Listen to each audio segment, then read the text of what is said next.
Maganda rin mga bossing, sa naghahanap po dyan ng business class crossover, baka makursunadahan yung ating napaka-poging unit ngayon. Metallic gray na 2020 Subaru XB mga bossing. Ito po yung EyeSight variant, ito yung may adaptive cross control. Same time, may daytime running light, naka-projector headlight. Kagandahan dito mga boss, kung saan nagsiswing yung steering wheel, so dun din sumusunod yung ilaw. So pwede mo naman siyang i-on, pwede mo siyang i-off mga boss. If ever na gusto mo mga bossing. So i-discuss natin lahat yan. And yun nga, naka 360 camera to mga bossing, all-wheel drive unit. So naka sunroof din to. And yung kanyang interior, naka leather yung mga upuan. Yan, naka power seat din yan. So factory leather pa yan mga boss. Then may carbon fiber accent dito sa kanyang center console, pati dito sa kanyang door panel. So may paddle shift na rin mga boss. Then line departure assist. Ito yung kanyang 360 camera mga bossing. So dyan mo makikita. Mileage natin 70,397 km. 100% na hindi binahang ating unit mga bossing ha. So naghahanap dyan ng presentable kalidad na maasahan, lalo na sa riding comfort mga boss. Ito, panalo tayo dito. Subaru XB, kasama na yung kanyang top load na yan mga bossing. Presyo natin dyan is 810,000. And same time, kasama na rin ang transfer of ownership. So may 4i reverse parking sensor with reverse parking camera. Yan, so pakita lang natin yung kanyang kabilang side, tapos i-discuss na natin kung anong meron dito mga boss. Yan. Alright, so dito muna tayo sa ating front area. So yun nga, price natin dito mga bossing 810,000 mga boss ha. Kasama na dyan yung transfer of ownership. Same time, check natin kung kailangan i-register yung ating top load mga boss. So pagdating dito sa kanyang headlight, walang basag yan. Pati yung kanyang paglight housing mga bossing. So pakita ko yung isang camera sa front area. So ito po yun, sa baba ng kanyang logo mga bossing. Tapos kung mapapansin mo, kulay gray tsaka kulay black yung kanyang combination color. So meron siyang pinaka rough around protection o rough around bumper mga bossing na scratch free. So nakakonect sa kanyang running board, sa wheel arch, then dito sa lower part ng ating bumper. So para hindi nagagasgas ng direkta yung ating kaha mga boss, no? Yan. So dito is meron lang siyang discoloration ng bahagya mga boss. Okay, sa kanyang hood, eto. Yan, tapos wala man siyang gasgas mga bossing.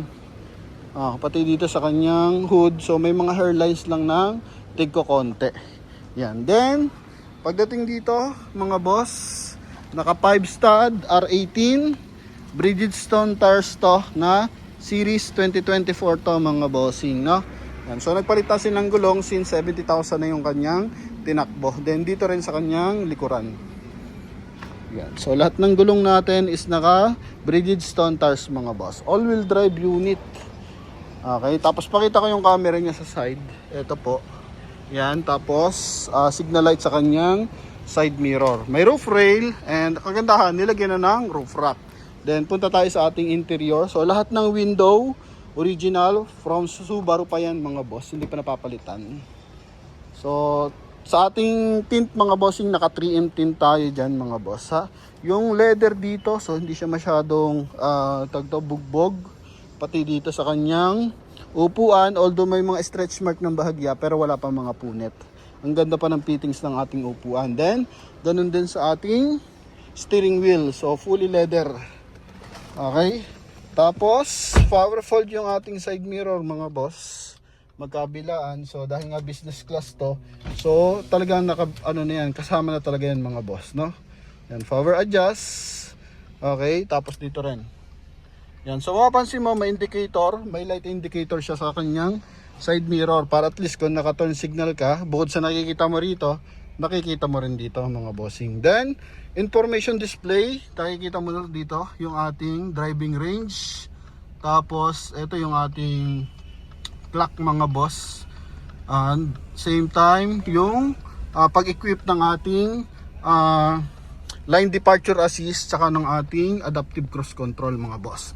So explain ko lang para sa mga hindi nakakaalam yung ating adaptive cruise control mga boss. So kung tumatakbo tayo ng kung tumatakbo yung nasa harapan natin ng 80 km per hour. Tapos nakaset tayo sa ating cruise control ng 100 km per hour. So kusa magmi-minor yung ating unit kapag natututukan na siya mga boss, no? So safety features yon para at least kahit makaligtaan ng ating driver, yung mismong unit nasa-sense niya yung takbo na nasa unahan natin mga bossing. So isa malaking bagay yan, isa sa pinaka-importante at malaking bagay yan pagdating sa Subaru. Yan mga boss. Then pagdating sa interior, so kikita mo naman gray. Ito mga boss, polish gray yan mga bossing. Paikot sa ating dashboard. Yan, then nilagyan pa nga siya ng carbon fiber. Pati dito mga bossing, no? Full start unit, syempre. Dalawa available natin remote. Naka automatic climate control. Yan, naka 2-din audio system. And same time, naka paddle shift yan mga boss. So pwede ka mag manual mode. Naka ano to mga bossing, auto headlight and naka auto wiper. So explain ko ulit, yung auto headlight mga boss, kung dumadaan tayo ng mga tunnel, madilim, so kusang iilaw siya once na nakalagay sa auto headlight. Then auto ano naman, wiper once na umulan or natuluan yung windshield natin, so nagwa-wipe siya ng kusa mga boss. Tapos dito may nakalagay na SRH mga boss. Ito mga bossing ha, SRH, so steering wheel retractable headlight mga boss. So kung naka-on yan, no, then lumiko tayo sa kaliwa mga boss, yung headlight natin gumaganon din mga bossing, sumasayaw rin. So pag kumanan, sumasayaw rin yung ating tag dito, yung ating headlight. So kumbaga nasa-sense niya mga boss, nako-connect siya sa ating steering wheel. Pero kung naninibago ka, ayaw mong gamitin, pwede mo siyang i-off mga boss, no? Then dito naman yung OBM. Yan, so ito naman yung sa ating camera. Okay, yan o.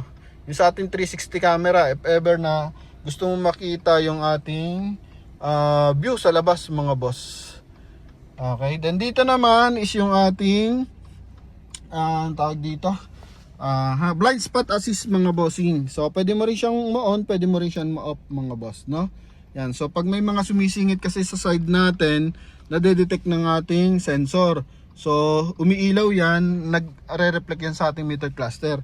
Then dito naman is yung ating stability control. So pag sinabing stability control mga bossing, so once na tumatakbo tayo, tapos bigla tayong nakat, di ba? O kaya bigla nagpreno sa nasa harapan natin, syempre ang gusto natin umiwas mga bossing. So pag wala kanyang stability control, possible ma-outbalance yung sasakyan mo mga boss. So bakit merong off mga bossing, no? So tumutulong kasi siya sa pagbalance ng ating gulong tsaka ng steering wheel mga bossing, o kumbaga ng ating unit. So kaya siya may off mga bossing. So once na nabalaho tayo, so ang control ng gulong natin is naka ano siya mga bossing, kumbaga binabalance niya yung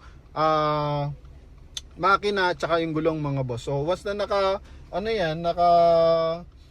yan mga boss, so maglo-low power yan mga bossing, no? So halip na umalis ka, mabibiting ka nga kasi nga syempre lulubog lalo yan kasi nga naghahanap yan ng balance mga boss, no? Pero pag in-off mo yan, syempre yung power niyan buong buo mga bossing.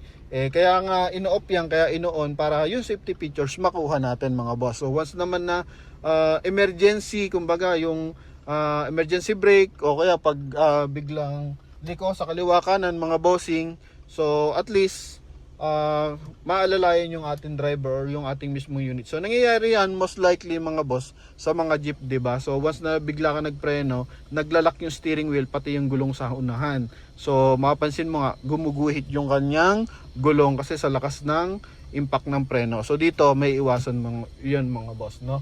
So mababalance mo pa rin yung ating unit or mamamanipulate mo pa rin yung ating steering wheel. So push start unit mga bossing ha. Yan, so punta naman tayo sa ating second row, pero before yan, pakita natin yung ating automatic adjust rear view mirror mga boss. So ang sumusunod naman sa atin is naka LED lights or malakas yung liwanag ng ilaw. So once na naka green yan, automatically ina-adjust na yung liwanag. So at least hindi na distract yung ating driver. Tapos dito naman mga bossing is yung ating sunroof. So pwede mo siyang ma-open. Wag na lang natin try kasi natural lang kung tatama siya mga bossing, you know? So double check muna natin kasi baka tumama siya sa ating top load mga boss. Pero by the meantime, pwede mo siyang isara, pwede mo siyang open, and same time pwede mo siyang mabuksan Okay, Wasta, hindi nakatukod doon, no? So double check na lang natin. Mahirap naman na i-try natin tapos sumabit yung bubog mga boss, no? Then dito naman is meron siyang sun visor. Yan, mid rear with light mga boss. Then dito rin sa kabilang side mga bossing, no? Yan. Then airbag natin isa, dalawa, I think meron din sa side yan mga boss. Ay anim ang airbag nito mga bossing, no? Dito sa likuran yan, sobrang presentable din. Armrest, eto, napakakisig. 12 volt socket, same time, meron din siyang USB port. Yan. Okay, sulit ka na dito mga bossing sa halagang 810,000. Kasama na dyan yung transfer of ownership mga boss. Pakita natin yung kanyang second row. Power seat muna pala mga bossing. Alright, yan. So ito yung sinasabi kong airbag pang isa. Maliban doon sa poste. Oh, ito naman yung likuran niya. Parang hindi na upuan yung likuran niya mga bossing. Walang stretch mark. Tapos, yung bukas dito. So hindi natin mababa yung kanyang armrest. Ito pala. Yan mga bossing yung kanyang armrest. Tapos naka-dish matting na rin. Oh. Preserve pa yung kanyang leather mga boss. Maayos pa. Then walang basag yung ating tail light. Magkabilaan mga boss. Then ito yung ating sensor. 4 yan. Ito yung ating sa pang camera. Then ito yung kanyang trunk compartment mga bossing. Then meron pa siyang pang cover para at least kung meron tayong mga grocery items, so mga importanteng bagay, so hindi basta-basta nakikita kahit nakalighting tayo. Then ito yung kanyang gulong mga boss na ano to mga bossing, yung spare tire. So donut type yan, naka-stack pa, nandyan din yung kanyang jack tsaka yung kanyang tow hook. Yan ha. So bante lang natin ng bahagya kasi may papasok kabilang side mga bossing. So mga kapal mga gulong natin. Ayos pa to sa long drive. Ito yung kabilang side mga boss. Oh, sobrang presentable ito neto mga bossing. Hippo Tecomat mga boss. Hippo Tecomat. So ito yan, naka-dish matting na siya. Yung kabilang side. So sobrang presentable nito. Mga windows maayos. Yan. So bante lang natin ng bahagya mga bossing bago natin check yung kanyang engine bay mga boss. Ito lang, yan lang oh. Minor lang. So patry pa rin natin ipatanggal yan kung matatanggal yan mga boss. So possible naman pala walang tatamaan yung ating tawag dito. Yung ating sunroof mga boss. So iano natin mga bossing, i-open natin, no? Yan. So abante lang tayo ng bahagya kasi may papasok dito. Yan. So ganda na riding mga boss. Digital yung ating speedometer mga boss. Tapos yung camera nakikita harap likod pati side mga bossing, no? Pero kung ayaw nyo makita yan, so pindutin nyo lang to. Okay? Para mapunta siya sa home mga bossing, no? Sorry, park muna natin. Yan. Ado pala yung sa taas. So nilo-long press lang to mga boss para matanggal or dito. Yan na, okay na mga bossing. So open lang natin to mga boss. Yan, angat, then open. Angat lang pala yung mga bossing pag gusto natin, sariwang hangin lang. Pero pag gusto nating buksan, close mo, tapos slide mo siya. Yan o. So wala naman siya tatamaan mga boss. So maganda yung pagkakabit ng ating top load, saktong-sakto mga boss. Nandito naman yung kanyang switch. Yan, then ilaw. Yan dito mga boss, no? Yan, so punta tayo sa ating engine bay mga bossing. So makina nito 2.0 gasoline engine, aspirated. Yan, so klarado to mga boss. Yan ko na to, walang katagas-tagas ang makina nito mga bossing, no? Ha? Kahit medyo madilim na, kitang-kita ng camera natin yan. Pati dito, yan mga boss. Walang tagas, walang punit na panel. Naka ABS, naka Motolite Gold mga bossing. Aircon yan, no? Gapawis. Oh, ha? Yan. Pero sa mga nagkaka-interest, gusto nyo padala ng mekaniko, pwede pa rin mga bossing. Wala tayong problema dyan mga boss, no? Okay, kahit sinong kilala nyo mekaniko o relatives nyo, may pesto man o wala, basta marunong sa sasakyan, so pwede yan mga bossing. Tawag lang kayo if ever na interesado kayo sa ating Subaru XB mga boss. So Atras natin siya. Tapos doon tayo magpaalam mga boss sa likuran. Okay, so muli, tuloy lang ang prayer para sa ating mga mahal na viewers and buyer dyan sa Middle East mga bossing.